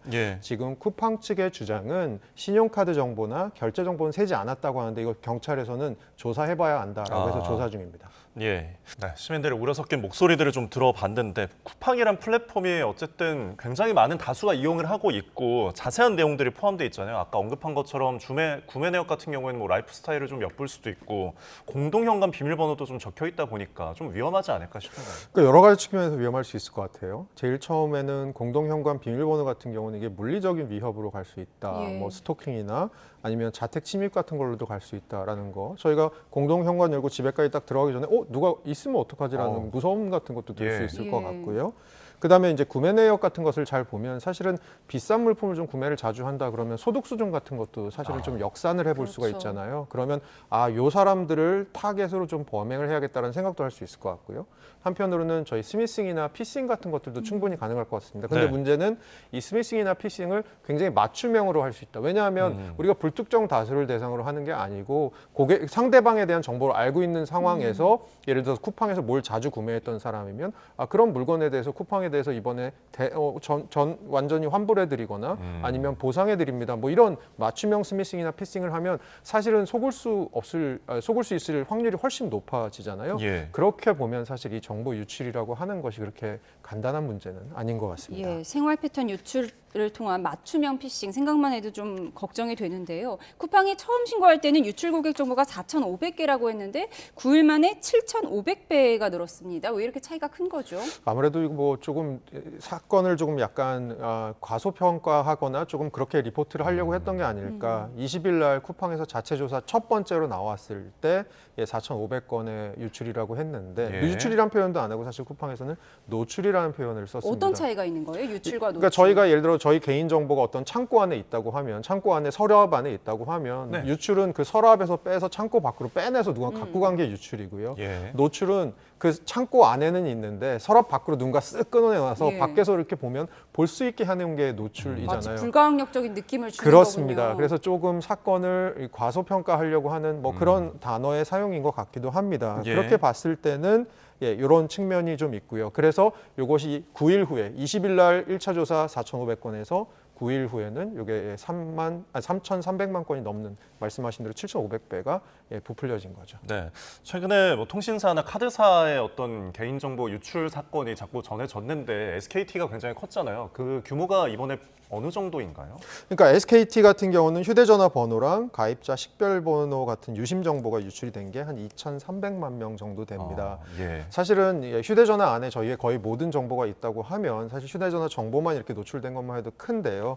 이번에는 인원수로 보면 그때 2,300만 명에 비해서 훨씬 크고 3,300만 명이 넘고요. 또 하나는 조금 사건의 성격이 전 다르다고 생각하는 게요. 네. 아까 제가 창고 비유를 드렸는데 SK 같은 경우는 해킹에 의한 겁니다. 해킹이라는 건 뭐냐면 그 창고의 문을 누군가가 억지로 뜯고 들어와서 뭔가 정보를 빼내간 게 해킹이라고 한다면, 이번에는 전직 여기서 근무하던 사람이 퇴사 후에도 그 사람의 비밀번호나 그 사람의 출입증이 여전히 작동하는 거예요. 그래서 YTN으로 비유를 들면 저 YTN의 그 기계들 많은 저 방 안에 그냥 들어갈 수 있는 거예요. 퇴사한 사람이. 좀 말이 안 되잖아요. 그런 식으로 사실 유출된 거라서 어떻게 보면 해킹보다도 지금 당국에서는 조금 더 심각한 사안 아닌가라고 보고 있습니다. 아니 그렇게 고객 정보 접근하려면 인증 절차가 복잡해야 될 텐데 그렇지 않았다는 건가요? 그러니까 퇴사하고 나서도 이 사람이 이 고객들의 정보에 인증할 수 있었던 이유가 결국은 이 퇴사하고 나서도 예를 들어서 그 사람의 출입증을 무효화하지 않았다거나 아니면 그 사람의 출입증을 무효화하더라도 그 사람이 위조 출입증을 만들어서 도장을 쉽게 찍을 수 있는 도장이 노출돼 있었다거나 이런 걸로 정보를 접근을 할 수 있었던 것 같습니다. 사실 쿠팡이 작년만 해도 한 900억 원 가까이 되는 돈을 이 보안에다가 쓴 기업이긴 한데요. 주로 네. 어디다가 많이 썼냐 하면 해킹 들어오는 걸 막는 거, 외부로부터의 공격을 막는데 디도스 차단 이런 데 굉장히 많이 돈을 썼고 오히려 지금 문제는 내부에서 터진 거잖아요. 네. 그러니까 내부 감시 같은 것들이 약했다라는 측면에서는 조금 다른 양상, 어떻게 보면 약간 더 심각한 양상의 정보 유출이 아닌가라는 생각도 좀 듭니다. 네, 내부 관리 시스템에 대한 좀 문제가 있어 보이는데 지금 5달 동안 그 쿠팡이 이 개인정보가 유출되는지 몰랐다가 어떤 협박 메일, 유출 정보를 공개하겠다 이런 메일을 받고서 인지를 하게 된 거죠. 그러니까 두 가지 포인트가 굉장히 좀 흥미롭다고 표현드리긴 좀 죄송스럽지만 예. 첫 번째 포인트는 뭐냐면 이 사람이 협박 메일을 보낼 때 얘기한 내용입니다. 보통 해커들이나 이런 사람들이 협박 메일을 보낼 때는 금전을 요구한다거나 그렇죠. 아니면 해커들의 또 다른 특징이 과시욕이 있기 때문에 내가 이 어려운 회사의 정보망을 뚫었다 이런 걸 과시하는 게 있는데 이 사람은 메일을 보내서 대뜸 너네들 정보 보안을 좀 더 강화하지 않으면 내가 이 정보를 갖고 있는 사실을 유출된 사실을 다 공개하겠다. 좀 아무래도 석연치 않은 부분이 하나 있는 것 같고요. 네. 또 하나 같은 경우는 이 사람이 어떻게 보면 5개월 동안 이걸 하는데 보통 정보 보안이 좀 높은 기업들에서 어떤 일이 벌어지냐면 아무리 개인 정보를 다루는 회사 내 사람이라고 하더라도 하루에 일정량 이상의 정보를 다운로드를 하면 외부에서 그 알림 시스템이 들어가고 예. 그리고 그것들에 대해서 경고가 들어가고 하거든요. 근데 네. 사실은 이 사람은 해외 서버를 통해서 접속을 해서 다량의 데이터를 5개월 동안 3,300만 건이 넘는 데이터를 가져갔는데도 그 하루로 계산하면 굉장히 많잖아요. 네. 그런데도 여기에 대해서 아무런 제재가 없었다라는 것은 사실 어떻게 보면 정보 보안 같은 측면에서도 굉장히 허울뿐인 정보 보안이 있지 않았나라는 네. 부분. 어떻게 보면 우리나라 국민의 아까 앵커께서 얘기해 주신 대로 거의 대부분이 쓰는 이런 그런 플랫폼인데도 거기서 예. 이런 일이 벌어졌다는 게 굉장히 말씀하신 것처럼 성인 4명 가운데 3명이 지금 쿠팡을 사용한다 이런 통계도 있는데 지금 집단 소송 카페에 8만 명 이상이 가입하는 등 소송 움직임도 본격화하고 있는데 과거 사례와 비교했을 때 어떻습니까?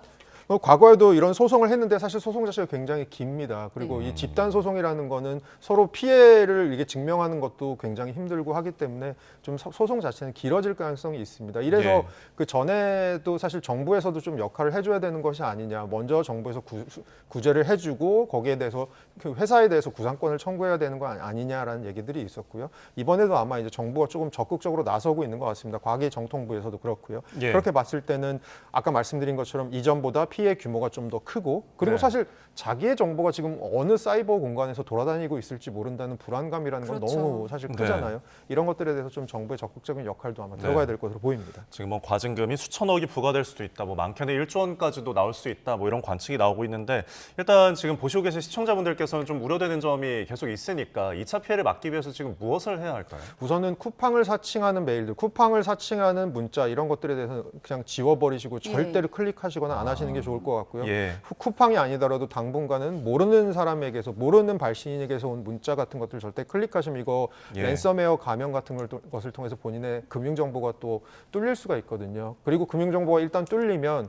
이 인터넷 같은 데 검색을 해보시면 여기에 대한 대응법들이 다 나와 있습니다. 그래서 기존에 사용하셨던 금융인증서 다 지우시고 그리고 또 여러 가지 액션을 좀 취하셔야 되거든요. 예. 당분간은 정말 보안 등급을 조금 아주 높게 가져가시는 게 필요할 것 같습니다. 네, 공식 문자라는 점도 의심해봐야 될 것 같습니다. 지금까지 허준영 서강대 경제학부 교수와 함께했습니다. 고맙습니다. 고맙습니다.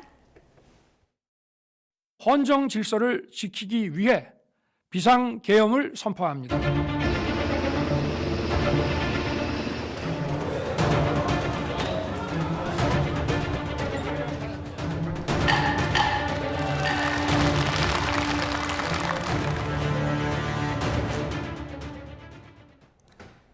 비상계엄 사태 1년을 맞아 경찰이 당시 과오를 공식 인정하고 대국민 사과했습니다. 위헌적 계엄에 동원돼 국민에게 큰 실망과 상처를 드렸다며 철저한 재발 방지를 약속했습니다. 보장원 기자입니다.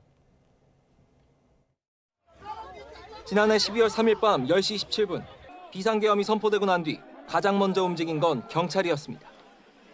국회를 에워싼 채 계엄을 해제하려는 국회의원과 시민들을 막아세웠고 계엄군의 진입에도 협조했습니다. 아니 막는 게 말이 돼? 국회로 왜 못 들어가게? 선거관리위원회 장악과 주요 인물 체포조 운영까지 3,700명이 넘는 인원이 동원됐습니다. 그로부터 1년이 지나 경찰이 당시의 과오를 공식 인정하고 대국민 사과에 나섰습니다. 국회석상에서 유감 표명을 한 적은 있지만 경찰청 차원의 공식 사과는 이번이 처음입니다. 경찰은 국회 주변에서 국회의원의 출입을 통제하였습니다.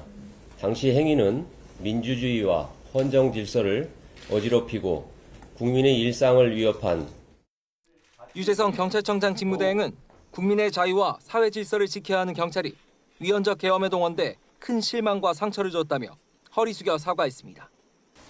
앞으로는 국민에 대한 봉사자로서 공정과 중립을 지키고 위헌 위법한 행위에는 어떠한 일이 있어도 절대 협조하거나 동조하지 않겠다고 거듭 다짐했습니다.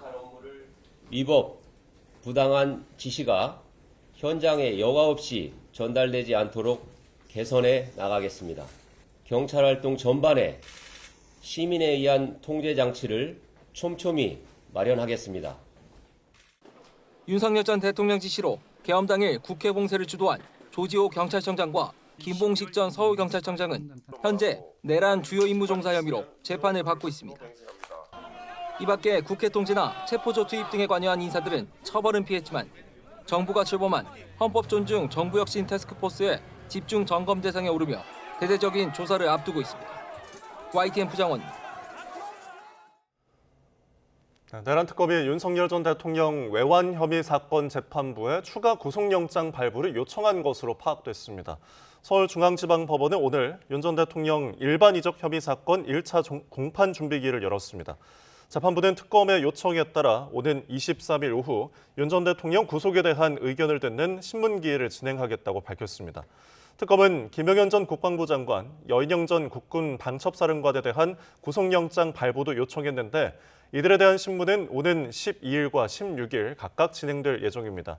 애초 윤 전 대통령 1심 구속 기간은 다음 달 18일 만료될 예정이었는데 외환 혐의 사건 재판부가 영장을 발부하면 구속 상태는 유지될 전망입니다.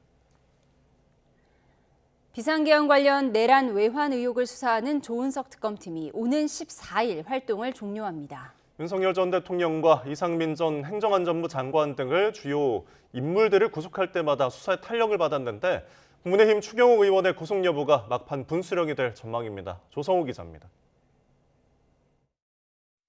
조은석 특별검사팀은 수사 개시와 동시에 비상계엄에 가담한 윤석열 정부 인사들을 거세게 몰아붙였습니다.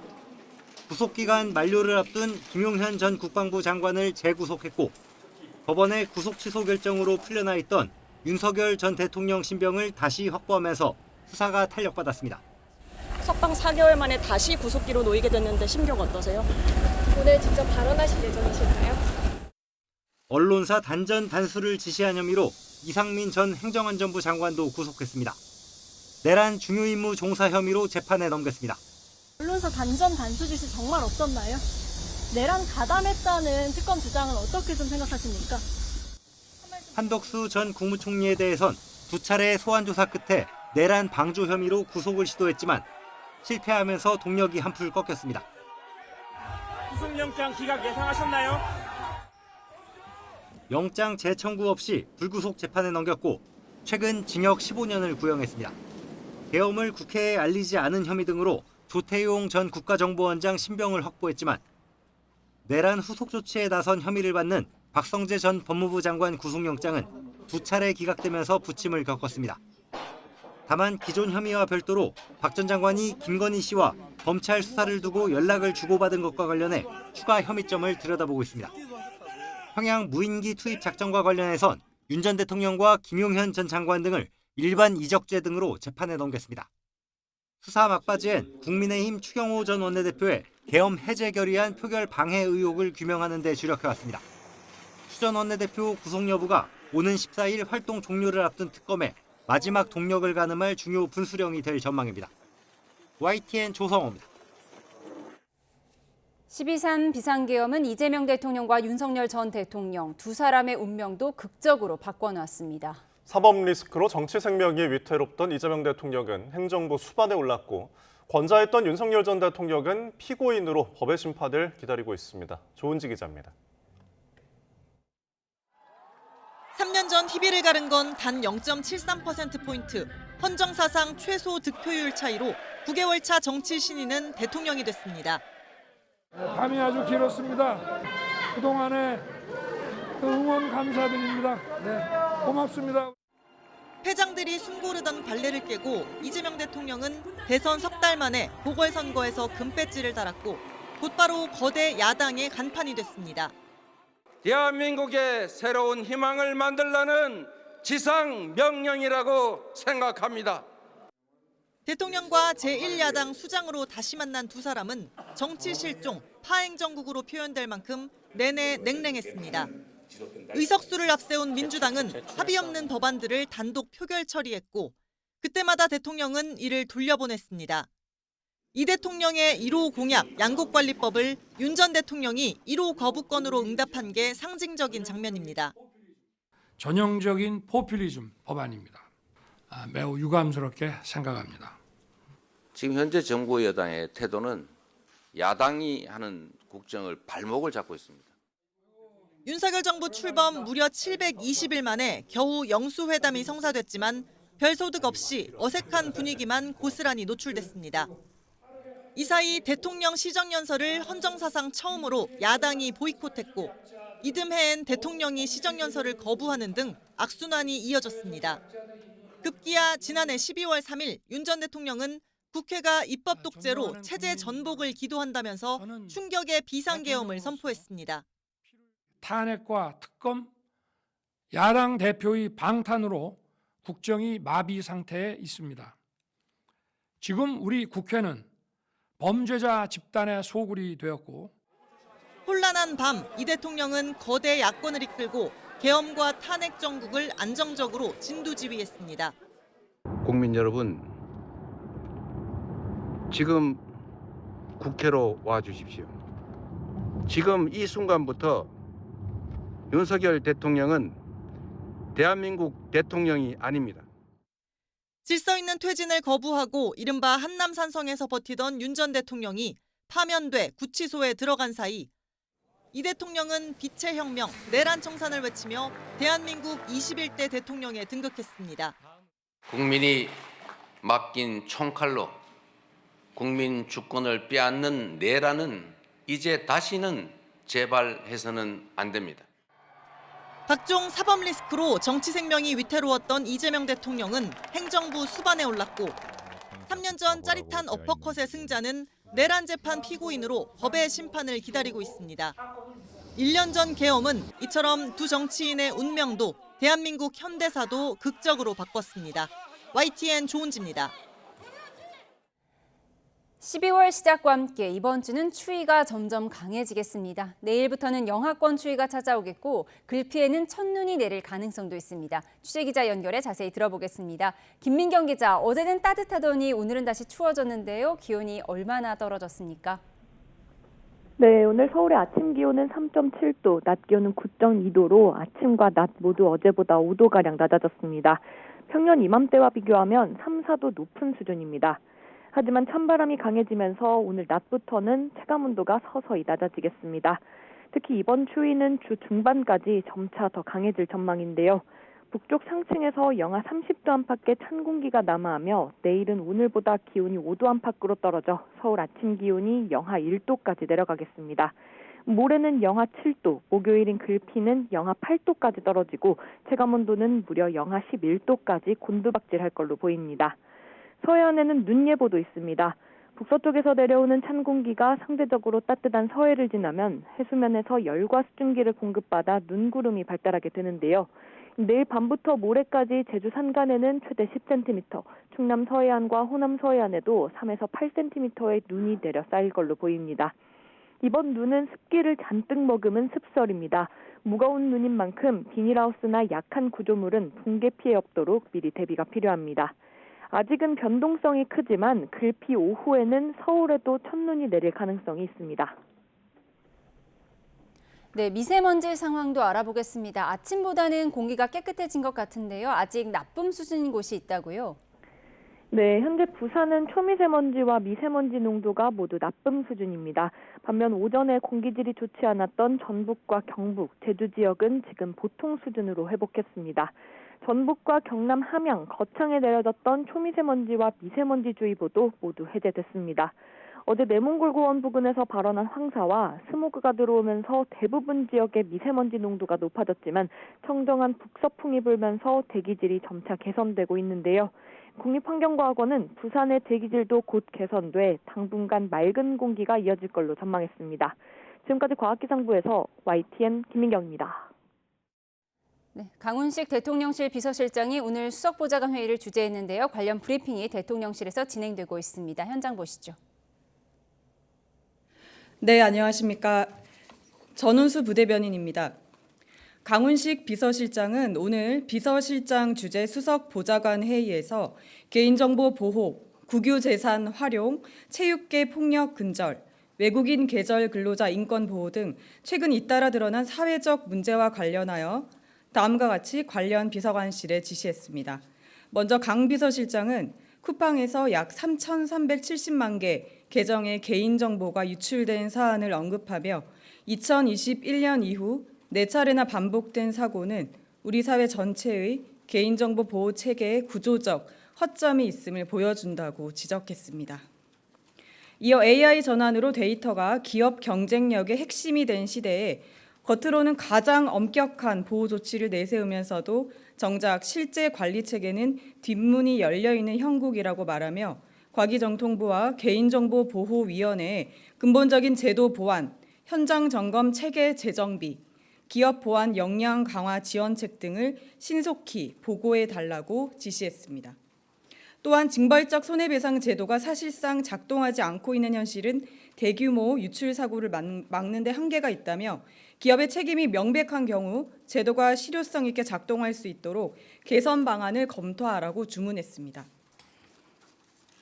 다음으로 남산 케이블카 독점 수익입니다. 강 비서실장은 캐대언 인기로 관광객이 급증했음에 네, 대통령실 브리핑 듣고 오셨습니다. 강훈식 비서실장이 쿠팡 개인정보 유출과 관련 사안을 언급했다고 밝혔습니다. 이에 대한 대응책에 대한 언급이 있었다는 대통령실 브리핑 듣고 오셨습니다. 자세한 내용 들어오는 대로 추가로 전해드리겠습니다. 가까스로 프로축구 1부 리그에 잔류한 울산에서 신태용 전 감독의 폭행 논란이 불거져 논란입니다. 신 감독은 오늘 기자들과 만나 폭행이 있었다면 감독을 안 할 것이라고 폭행 의혹을 해명했습니다. 앞서 어제 울산 정승현은 신 감독이 뺨을 뚝뚝 때리고 귀에 호루라기를 부는 폭행을 가했다면서 요즘 시대에 맞지 않는 사람이라고 공개 비판했는데요. 신태용 전 감독의 발언 직접 들어보시죠. 진짜 몇 년 만에 같이 한 팀에 진짜 이렇게 만나다 보니까 내가 좀 표현하는 게 가했다. 그 부분에 대해서는 좀 성인한테 미안하게 생각한다. 성인이가 좀 그게 기분 나빴다면 진짜 미안하게 생각한다. 그거는. 만약 폭행이 있었으면 저는 감독 안 한다니까요. 그럼 폭행이나 폭언을 했으면 저는 감독 안 합니다. 성인이가 만약 그렇다면 성인한테 미안하다고 내가 사과해야 되겠죠. 그 부분에 대해서 내가 좀 가야지 않았나 생각합니다. 해양경찰청 중대범죄수사팀은 선원재해 보장제도를 악용해 보험금을 가로챈 혐의를 받는 브로커 A씨와 나머지 일당 10명을 검찰에 넘겼습니다. A씨는 지난 2019년부터 5년 동안 재해를 당한 선원들에게 노무사라고 속여 접근한 뒤 허위 진단서 등을 발급받아 수협중앙회 보험금을 가로챈 혐의를 받습니다. A씨는 평소 친분이 있던 수협 직원, 병원 관계자 등과 짜고 범행을 저지른 것으로 조사됐는데 선원 35명이 수협중앙회로 부터 보험금 22억 9천여만 원을 받도록 하고 이 가운데 5억 6천만 원가량을 성공 보수금 명목으로 챙긴 혐의를 받고 있습니다. 수족관에서 야생 바다로 방류된 남방 큰 돌고래 춘삼이가 2달 전 출산한 사실이 확인됐습니다. 개체수가 많지 않은 만큼 반가운 소식이지만 해양 쓰레기 위협은 여전합니다. 보도에 고재영 기자입니다. 푸른 바다를 힘차게 헤엄치는 남방 큰 돌고래 무리 사이로 새끼 돌고래가 눈에 띕니다. 지난 10월 출산한 것으로 추정되는 돌고래 춘삼이의 새끼입니다. 연구진은 지난달 나흘 동안 26회 관찰을 통해 춘삼이의 출산 사실을 확인했습니다. 어미 춘삼이는 4년 동안 수족관에 갇혀 지내다 2013년 제주 바다에 방류됐고 이후 지난 2016년과 2023년에 이어 이번까지 모두 3차례 출산한 것으로 확인됐습니다.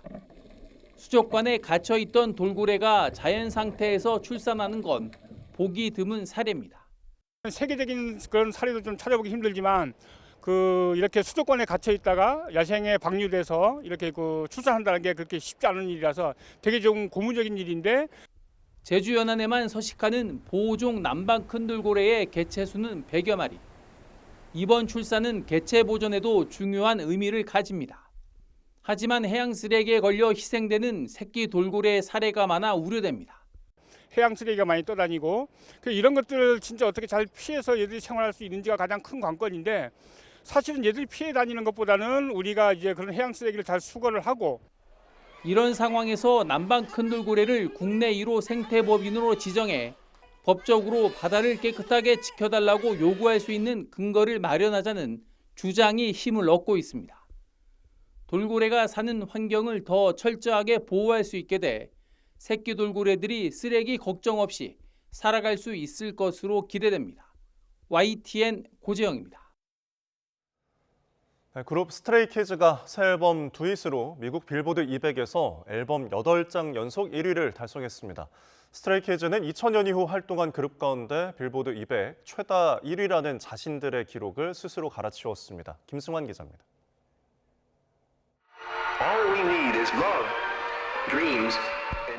고전 소설 전우치전을 모티브로 한 동양적인 분위기가 짙게 풍기는 신곡 신선노름.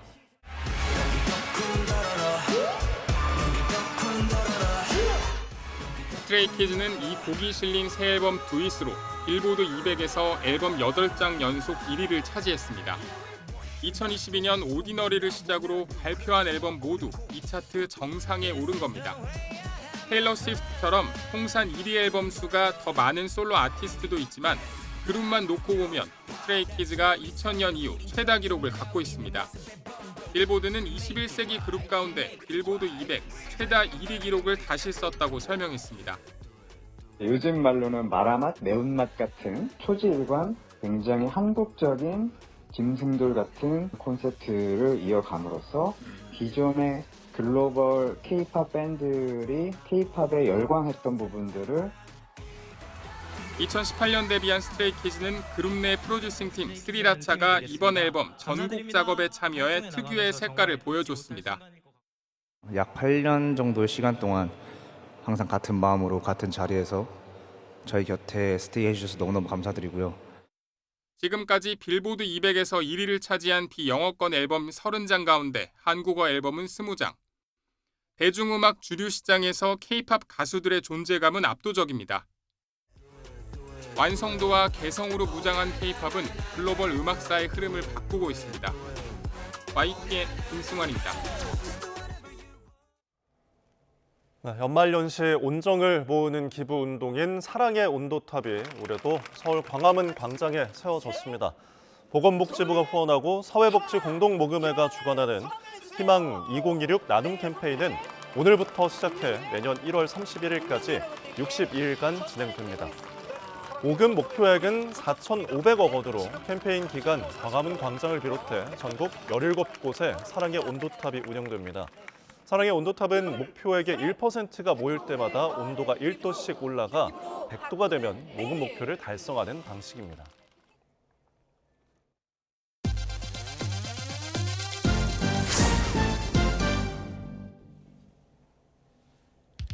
(35년을) 맞은 광화문 글판이 박소란 시인의 시 심야 식당에서 가져온 문안으로 새 단장을 했다고 교보생명이 밝혔습니다. 이번 문안은 곁에서 힘이 되어주는 사람들에 대한 소중함을 되새기며 따뜻한 안부를 전해보자는 메시지를 전한다고 교보생명은 설명했습니다. 오비맥주가 제주 해녀 문화 보존과 자연유산 보전을 위해 2억 원을 기부하고 제주시 애월읍 곽지리 해녀 탈의장을 새롭게 단장했다고 밝혔습니다. 제주해녀는 국가중요 어업유산이자 유네스코 인류 무형문화유산으로 등재돼 있지만 고령화로 소멸 우려가 커져 보존활동 중요성이 강조되고 있습니다. 현대차그룹이 내일부터 사흘 동안 서울에서 수소위원회 최고 경영자 협의체를 열고 한국의 수소산업 경쟁력을 알립니다. 2017년에 출범한 수소위원회는 세계 유일의 수소 관련 글로벌 CEO 주도 협의체로 현대차그룹이 공동 의장사를 맡고 있으며 협의체가 국내에서 열리는 건 이번이 처음입니다. HD 현대중공업과 HD 현대미포가 합병 절차를 마무리하고 통합 HD 현대중공업으로 공식 출범했습니다.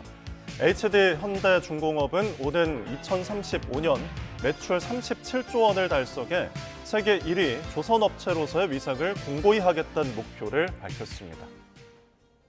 겨울의 시작을 알리듯 오늘 공기가 부쩍 차가워졌습니다. 내일은 오늘보다 더 추워지겠는데요. 내일 서울 아침 기온은 영하 1도로 오늘보다 5도가량 낮겠고요. 한낮 기온도 3도에 머무는 등 오늘보다 6도가량이나 낮겠고 찬바람의 체감 온도는 종일 영하권에 보이겠습니다. 추위 대비 잘해주시기 바랍니다. 내일은 전국 하늘에 가끔 구름만 많이 지나겠습니다. 다만 동해안 지역은 대기가 바짝 메마른 가운데 바람도 강하게 불면서 산불 위험성이 크겠습니다. 불씨 관리 철저히 해주시기 바랍니다. 또 서해안 지역은 내일 밤부터 눈이 내리기 시작하겠습니다. 모레까지 제주 산간에 최고 10cm, 충남 서해안과 호남 서해안에도 최고 8cm의 무겁고 많은 눈이 예상됩니다. 내일 아침 기온은 오늘보다 5에서 8도가량 낮겠습니다. 서울 영하 1도, 춘천 영하 4도, 대전은 0도로 출발하겠습니다. 낮 기온도 오늘보다 5에서 7도가량 낮겠습니다. 서울 한낮 기온 3도, 광주 8도, 대구는 9도가 예상됩니다. 모레는 서울 아침 기온이 영하 7도, 체감 온도는 영하 10도 안팎까지 곤두박질하며 이번 추위가 절정에 달하겠고요. 목요일 오후에는 서울 등 내륙에도 첫눈이 내릴 가능성이 있겠습니다. 날씨였습니다. 네, 이상으로 월요일에 보내드린 뉴스온 마치겠습니다. 함께해 주신 여러분 고맙습니다.